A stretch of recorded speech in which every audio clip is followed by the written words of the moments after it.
Welcome. In this video, I'll show you how to raise attendance regularization here in Zoho People. Alright, so first up, let's go ahead and go to attendance right here at the left panel. Just click on it. And once done, you'll be landed here under attendance summary. So what you'll do is just go ahead over to regularization. Okay, click on it. And once done, go ahead and click on add request. Okay.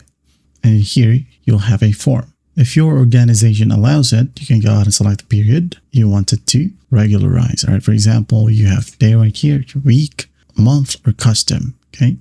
Let's say just a day. Now, once that's done, click on the calendar view right here and select the date. For example, today. All right. Now go ahead and enter the correct check-in and checkout times. All right. So just click on calendar view right here once more. Select the date.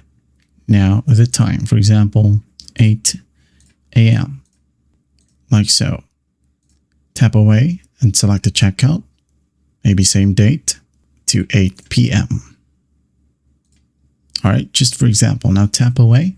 As you can see here, we have the total hours, and in the description, just go ahead and add as many details as you want or explanation. All right, and once done, just click on submit right here. And if you want to add in some attachments, you can go ahead and do so. All right, and again, just click on submit.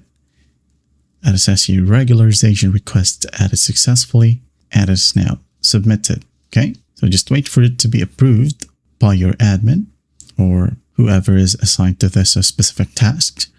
All right, and you'll be able to see your approval request in this section as well. Okay, again, attendance and regularization. If you want to drop down, you can go ahead and select all or submit it. All right, and just check the approval status. If there are any comments right here, but you'll be able to see it right here at the bottom.